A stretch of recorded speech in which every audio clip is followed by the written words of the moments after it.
இருக்கிறாங்க. அதே போல பாரதிய ஜனதா கட்சி முன்னெடுத்திருக்கக்கூடிய கருப்பு கொடி ஏந்தி நடக்கக்கூடிய அந்த ஆர்ப்பாட்டத்திற்கு நம்முடைய வீட்டு அருகில் இருக்கக்கூடிய தொண்டர்கள் வந்திருக்கின்றார்கள்.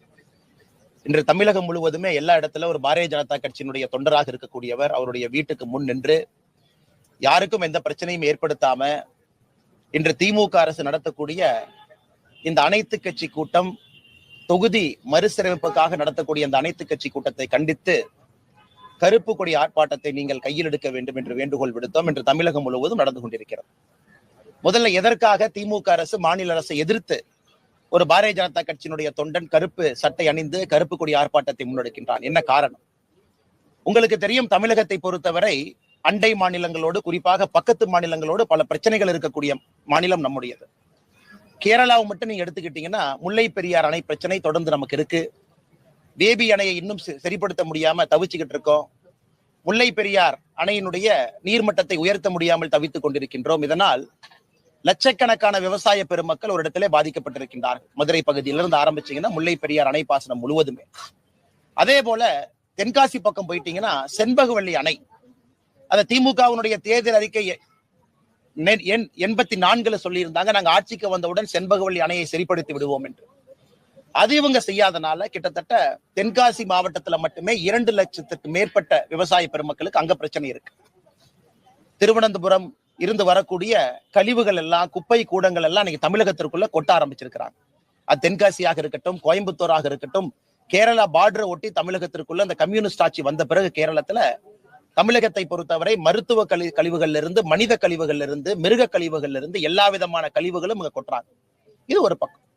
கர்நாடகாவை பொறுத்தவரை நீண்ட நாட்கள் பிரச்சனை இருக்கக்கூடியது காவேரி பிரச்சனை. குறிப்பாக இன்று மேகதாத்து அணையை கட்டியே தீருவேன் என்று கர்நாடகாவினுடைய துணை முதலமைச்சர் திரு DK சிவகுமார் அவர்கள் கிளம்பி இருக்கின்றார்கள். தமிழக அரசு இதுவரை மறுப்பு கூட சொல்லல. தமிழகத்தினுடைய முதலமைச்சர் இதுவரை எதிர்த்து கூட கேள்வி கேட்கல. பந்திப்பூர்ல இரவு வாகன போக்குவரத்தை தடை செய்த பிறகு லட்சக்கணக்கான பொதுமக்கள் ஊட்டி, கூடலூர்ல அவங்களுக்கு பிரச்சனை இருக்கு. பல ஆண்டுகளாக கேட்டுக்கொண்டிருக்கின்றோம், ஹொசூர்னுடைய வளர்ச்சி பெங்களூரை ஒட்டி இருக்கணும். அதற்கு பொம்மசந்திரா பெங்களூர்ல இருந்து ஹொசூர் வரைக்கும் ஒரு மெட்ரோ கனெக்ஷன், அது சென்னை பெங்களூர் மெட்ரோ காரிடராக வர வேண்டும் என்று சொல்லுகின்றோம். அதற்கும் கர்நாடக அரசு எதிர்ப்பு தெரிவிக்கிறது. இப்படி தமிழகத்திற்கு நியாயமாக வர வேண்டிய தண்ணீரில் இருந்து, நியாயமாக இருக்கக்கூடிய பிரச்சனைகள் இருந்து எந்த ஒரு தீர்வு இல்லாம தமிழகத்தினுடைய முதலமைச்சர் அவர்கள் 4 ஆண்டுகள்ல தமிழகத்தினுடைய உரிமையை முழுவதாக கோட்டை விட்டிருக்கின்றார். உங்களுடைய கவனத்திற்காக கேரளாவுக்கு மட்டுமே தமிழகத்தினுடைய முதலமைச்சர் மாண்புமிகு MK ஸ்டாலின் ஐயா 4 முறை போயிருக்கிறாங்க. 4 முறை போயிருக்கிறாங்க கேரளாவுக்கு மட்டுமே.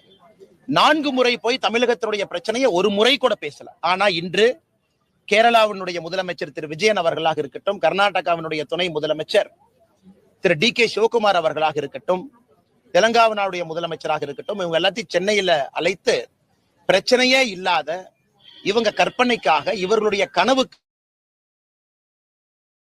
மறுசீரமைப்பு பிரச்சனை என்கின்ற நாடகத்தை அரங்கேற்றிக் கொண்டிருக்கின்றார்கள் ITC ஹோட்டல்ல. அதனால் தமிழக மக்களுடைய உரிமையை தொடர்ந்து விட்டு கொடுத்து, கடந்த 4 ஆண்டுகளாக திமுகவினுடைய ஆட்சியில உரிமையெல்லாம் விட்டு கொடுத்து இவர்களுக்கு அரசியல் லாபம் வர வேண்டும் என்பதற்காக கம்யூனிஸ்ட் ஆட்சியோடு நெருங்கிய தொடர்பு, காங்கிரஸ் ஆட்சியோடு நெருங்கிய தொடர்பு கொண்டு நம்முடைய உரிமைகள்லாம் விட்டு கொடுத்த மாநிலத்தினுடைய முதலமைச்சர் ஐயா MK ஸ்டாலின் அவர்களை எதிர்த்து இந்த கருப்பு கொடி ஆர்ப்பாட்டம், கருப்பு சட்டை அணிந்து தமிழகம் முழுவதுமே பாரதிய ஜனதா கட்சியினுடைய தொண்டர்கள் ஆர்ப்பாட்டம் நடத்தி கொண்டிருக்கின்றார்கள். இன்னைக்கு நடக்கக்கூடியது வெறும் நாடகம் மட்டும்தான். தொகுதி மறுசீரமைப்புல தமிழகத்திற்கு எந்த விதமான பிரச்சனையும் வரப்போறதில்லை. தமிழகம் உட்பட எந்த மாநிலமாக இருந்தாலும், குறிப்பாக நம்முடைய தென்னிந்திய மாநிலங்கள் யாருமே அவர்களுடைய விகிதாச்சார அடிப்படை படி ஒரு சீட்டு கூட இழக்க போறதில்லை. எல்லாரும் இன்னைக்கு என்ன பொசிஷன்ல இருக்காங்களோ அதே போல இருப்பாங்க.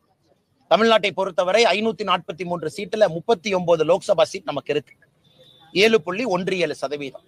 நாளை புதிய லோக்சபாவுடைய எண்ணிக்கை என்னவாக இருந்தாலும் கூட அதே 7.17% தமிழகத்திற்கு இருக்க போது, யூபிக்கு அதே இருக்க போது, கர்நாடகாவுக்கு அந்தந்த விகிதாச்சார அடிப்படையில் இருக்க போகுது. அப்படி இருக்கும் பொழுது இவர்களாக இவ்வளவு பிரச்சனை இருக்கும் பொழுது அதையெல்லாம் மறைத்து விட்டு, மறந்து விட்டு ஒரு தொகுதி மறுசீரமைப்பு நாடகம் என்பதை நடத்தி கொண்டிருக்கின்றார்கள். இதையும் கண்டித்து பாரதிய ஜனதா கட்சியினுடைய தொண்டர்கள் தமிழகம் முழுவதுமே கருப்பு கொடி ஏந்தி, கருப்பு உடை அணிந்து ஆர்ப்பாட்டம் நடத்தி கொண்டிருக்கின்றார்கள்.